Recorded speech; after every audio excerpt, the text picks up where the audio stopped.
Morning friend, I am Dr. Amitav here, Department of General Surgery and Urology, Tara hospital Mirganj.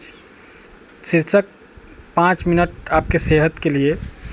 आज हम चर्चा करेंगे, बात करेंगे प्रोस्टेट के बारे में, जो बहुत सारे गलतफहमी है प्रोस्टेट के बारे में।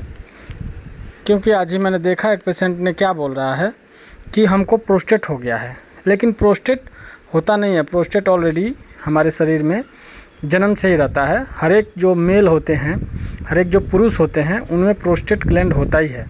यह काम क्या करता है? यह जो होता है सेकेंडरी सेक्सुअल ऑर्गन होता है।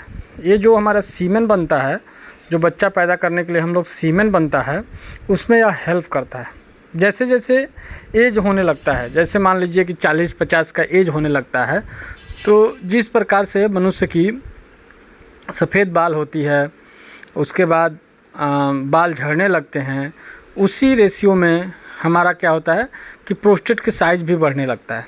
अब प्रोस्टेट की साइज़ बढ़ता है तो कैसे हम पता करेंगे कि प्रोस्टेट साइज़ बढ़ गया है और इससे क्या प्रॉब्लम होती है? एक्चुअली एक नींबू के साइज़ के होता है। हमारे जो पेशाब की जो नली होती है, जो पेशाब का रास्ता होता है और जहाँ से पेशाब बाहर आता है, वहीं पे ये मौजूद रहता है। इसमें क्या होता है कि फ्रीक्वेंसी मीन्स क्या होता है? फ्रीक्वेंसी ऑफ मिक्चुरेशन, मतलब बार बार पेशेंट को पेशाब जाने के होता है। अर्जेंसी ऑफ मिक्चुरेशन मीन्स वो अविलंबिता, मतलब देर नहीं कर सकता है, पेशेंट भागता है यूरिन के लिए। नोकचूरिया होता है, पेशेंट बार बार रात में मरीज को उठना पड़ता है और बार बार बाथरूम के लिए जाना पड़ता है। वीक स्ट्रीम, जो पेशेंट पेशाब की जो धार होती है वो बहुत पतला होती है। इंटरमिटेंसी, बीच बीच में क्या होता है, रुक रुक करके पेशाब आता है। स्ट्रेनिंग मीन्स क्या होता है, पेशाब के लिए बहुत काफ़ी जोर लगाना पड़ता है। मरीज जो होता है घबराता है, बहुत जोर लगाने के बाद उसको थोड़ा सा पेशाब आता है। और sensation of the incomplete voiding means क्या होता है, ऐसा लगता है पेशेंट को कि हमारा जो है पेशाब पूर्ण रूप से खाली नहीं होता है। ये सारे जो है लक्षण दिखाई देते हैं पेशेंट में। और क्या करते हैं, कभी जो होता है पेशाब रुक जाता है, कंप्लीट रुक जाता है, नहीं तो क्या होता है पार्शियल रुकता है। यह लक्षण उन मरीजों में दिखाई देता है।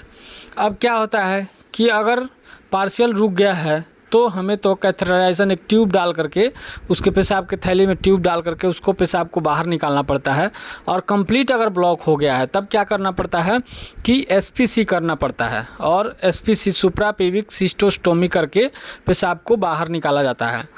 अब डॉक्टर कैसे पहचानेगा कि प्रोस्टेट की, मतलब जो बेनाइन प्रोस्टेटिक हाइपरप्लेजिया बोलते हैं, BPH बोलते हैं, वह कैसे बढ़ गया है? तो उसके लिए 3 इन्वेस्टिगेशन होता है। इसेंशियल इन्वेस्टिगेशन जो होता है उसको अल्ट्रासोनोग्राफी पेल्विक और एब्डोमेन और पेल्विस का करवाते हैं। और उसके धार कितना पतला हो रहा है, धार को जानने के लिए यूरोफ्लोमेट्री कराते हैं और PSA कराते हैं, मतलब प्रोस्टेट स्पेसिफिक एंटीजन एक टेस्ट होता है, जो ब्लड का टेस्ट होता है। यह सारे टेस्ट हम करवाते हैं। उसका ट्रीटमेंट में क्या होता है कि अगर थोड़ा लक्षण कम है और डिजीज़ जो है कम दिन का है, जैसे 10 दिन 15 दिन से उसको अगर तकलीफ़ हो रहा है, तो मेडिकल मैनेजमेंट दवाई लिख करके पेशेंट को घर भेज देते हैं। अगर मान लीजिए कि क्या है कि उसका कंप्लीट ब्लॉकेज हो रहा है, रिपीटेड UTI हो रहा है, पेशेंट का क्वालिटी ऑफ लाइफ जो है हैम्पर कर रहा है, तो हम लोग क्या करते हैं, सर्जिकल प्लान करते हैं। सर्जिकल में क्या है कि अभी मोस्ट इम्पॉर्टेंट सर्जिकल प्रोसीजर जो है उसको हम लोग बोलते हैं TURP, trans urethral resection of prostate. यह सभी करते हैं। इसका कुछ देयर कॉम्प्लिकेशन और डिसएडवांटेज भी है, और इस प्रकार से हम प्रोस्टेट को मैनेज करते हैं। Thank you so much. अगर आपको वीडियो पसंद आया हो तो चैनल को सब्सक्राइब कीजिए और लाइक कीजिए, और हो सके तो कमेंट और शेयर कीजिए। Thank you.